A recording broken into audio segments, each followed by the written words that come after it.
CNBC, with what appears to be some good news. Russia repositions troops away from Kiev, marking a shift in the war.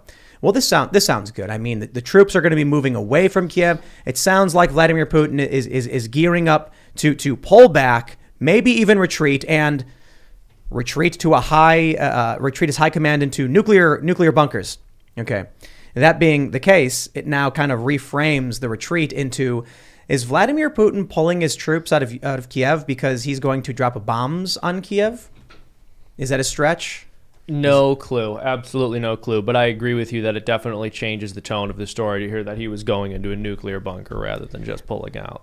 I do have to wonder, though, if this is just tabloid clickbait. Yeah. Yeah. I mean, after what I've been through the last couple of years, I don't believe much of what the media says. So it's I think it could be, if he's in hiding, it could be because they've got inside information that maybe his own people are going to take him out because they're tired of losing family and friends in this useless war. I mean, but is even that true? Yeah, who knows? This is the crazy thing about the war, is that for obvious reasons, you have all of these outlets reporting that Putin's fled to a bunker. They're citing this journalist Christo Grosov, who has links to British investigative outlet Bellingcat. But it's too juicy a story for any of these outlets to pass up. Right. They absolutely have to. And my issue with how all of these articles frame is, look, I think we should talk about it. I think if there's a possibility an investigative reporter is saying, hey, this may be the case, it's probably a good thing people know, because while we're probably not going to see nukes dropped anywhere, you don't want to imagine you do get someone who's ready to fire nukes and some story happens that indicates it might happen and they don't tell you. You better know. But I'd appreciate if these articles would start by saying it's a single investigative journalist looking at flight paths from government planes. Well, when was this put out? The story's today. And it's by Metro? It's everything. I mean, everyone's picked it up. Okay. So they're all citing this one guy from Bellingcat. I was going to say, if nobody else is talking about it, then it's probably true. Yeah. Because it's they don't want you scared to about know. it. Yeah. Yeah, I wonder if we've seen all of this media saying Putin's losing. They're like, he's retreating, he's losing, it's not going well. We constantly hear these stories about how his generals are dying, and I just don't know whether to believe any of it. No, I mean, so I was talking about this with Alex on the green room, or in the green room yesterday, and people have been talking a lot about Russian disinformation, and we shouldn't believe anything we hear about the war that comes from the Russian government. And fair enough, I have no reason to trust them, but also I have reasons to actively distrust my own government and the industrial, military media complex that our own country has. And so we're almost in the dark. Who was it? I think it was Mark Twain who said it's better to be uninformed than misinformed, something along those lines. It's just every single time I consume news media, I almost feel like I'm getting dumber. Yeah. So I do want to make sure we point out, we have the story from Times of Israel. Zelensky says he's willing to make concessions to achieve peace without delay, which includes a compromise on the Donbass region. So this is yesterday. It's entirely possible what's really happening is Vladimir Putin's already been in a secure location. They're pulling the troops back because they've won. This is what Vladimir Putin wanted, the eastern region of Ukraine. So no nuclear war. What do we do afterwards? Do we just say, okay, Putin's able to keep taking these territories and just... I hear you. I mean, I'll borrow a point from you here, Tim, and paraphrase you a bit. I am not going to get my foreign policy wisdom from the people who believe Jussie Smollett. Then who do you believe, man? Yeah. The people who believe the Covington kids? The Covington kids story. I'm sorry, who did not believe the Covington kids. Got that one wrong. Who's gotten every single story wrong. Who are you supposed to believe when we're talking about war? Yeah. I think social media has become, this is the first war we're fighting with active live social media stuff. So we're getting a totally different take and a different spin than we're used to. And so I think maybe some of the things are going to be good. Kind of like during the protests in 2020, we had the live streamers out there, and if we didn't have them, we wouldn't have really known what was going on, because the stuff you got were mostly peaceful, while the fire's burning, the building behind them. And I think hopefully that's going to be the same thing that happens here. We'll get some on the ground, legit people that are part of it that can actually give us some of the truth.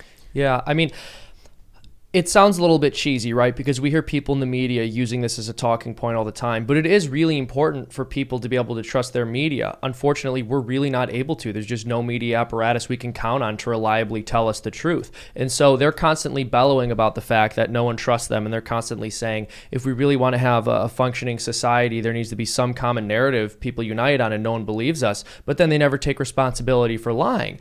And it's kind of funny. It would almost be as if you were constantly cheating on your wife, wife, and when she didn't trust you, when you told her you were just at work late, your response was, well, a household can't function if you don't trust your spouse. Okay, well, there's a reason. It's true. We do need to be able to have people in these positions who we can trust, but we're just not able to. And I think we've gotten so cynical on media over the past couple of years, and I've basically been cynical on media my entire life, that you lose sight of the fact that it's really very sad that there aren't people we can genuinely count on to give us the truth here. I don't know if there ever was truth, to be honest. I would agree, and that's the thing. I would also agree that oftentimes we have our nostalgia goggles on, right? And we look at the past and say that's when the media was honest, but we know that isn't true. Like the New York Times covered up the Holodomor. There's a lot to dig into with the fact that our media was basically always dishonest. And so I'm glad that's being exposed. I really am. But it just makes you sad that people don't have sources they can trust. And I think part of it is because of how gigantic these outlets have become. If you have more local politics being discussed by people and folks on the ground who live in the communities that they're discussing about cover the issues, I think you get more reliable information. But when you have CNN trying to report on everything that happens in the country, it's just all the information is ripe to be manipulated by them. Well, and you've also got, 4 major companies that control all the media outlets. So there's there's a monopoly on it, and they're all kind of slanted the same way, and they're all money driven. So once you're money driven, the truth's out the window. It's what's going to make me the most money today. Yeah, absolutely. I feel really bad about this because I'm blanking on his name. We had him on, very great guest. He talked about the Loudoun County assault case.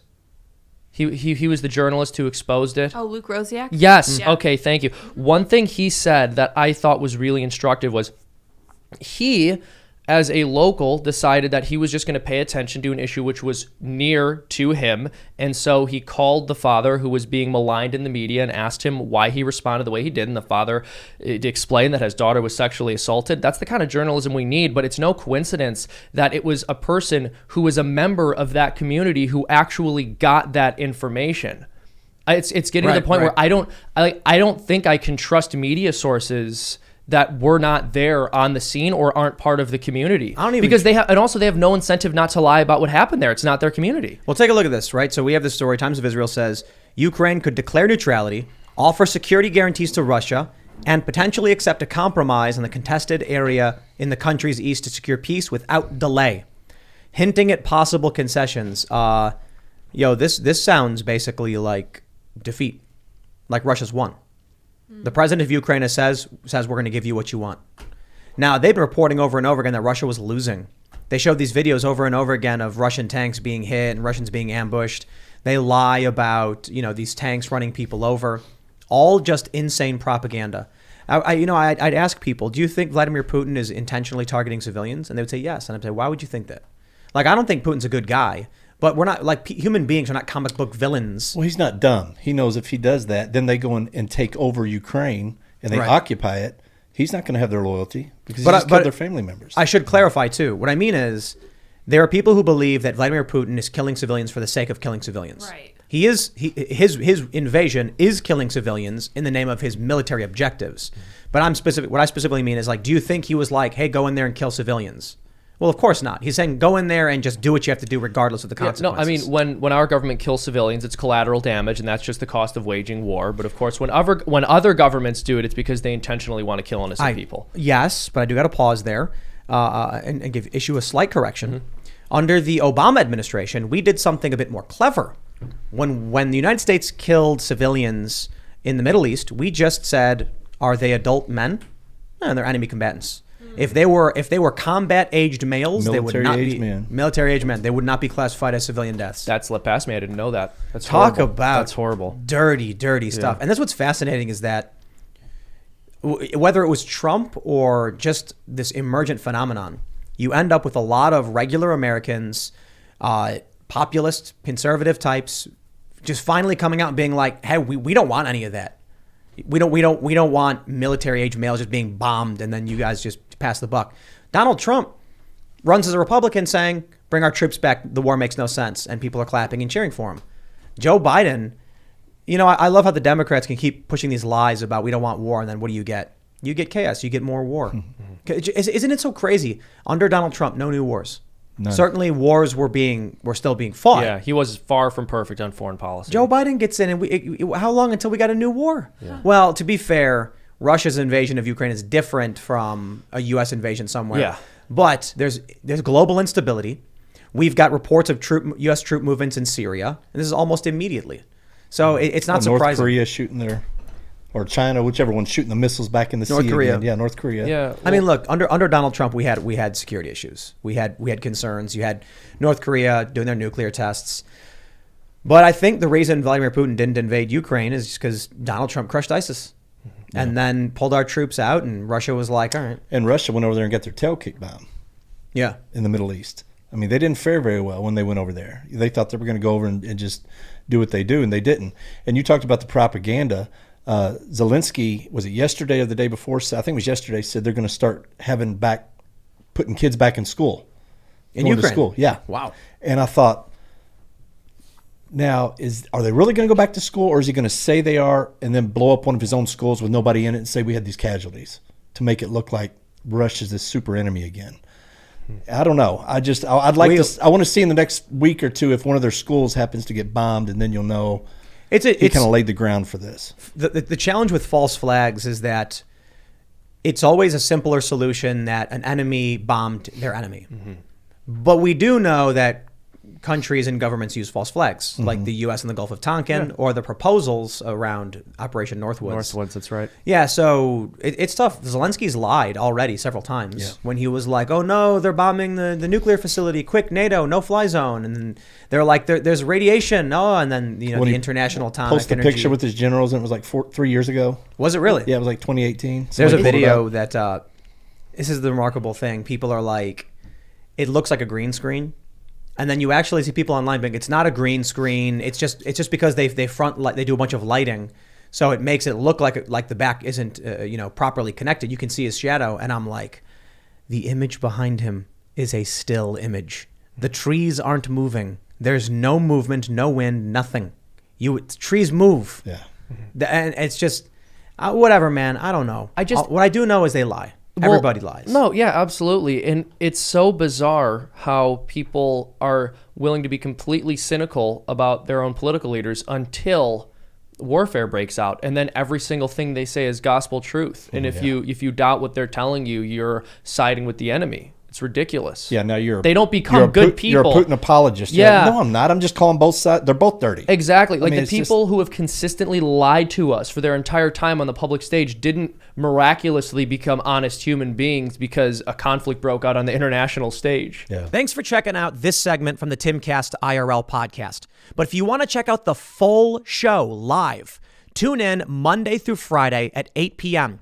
And if you want more special access content, head over to timcast.com and become a member.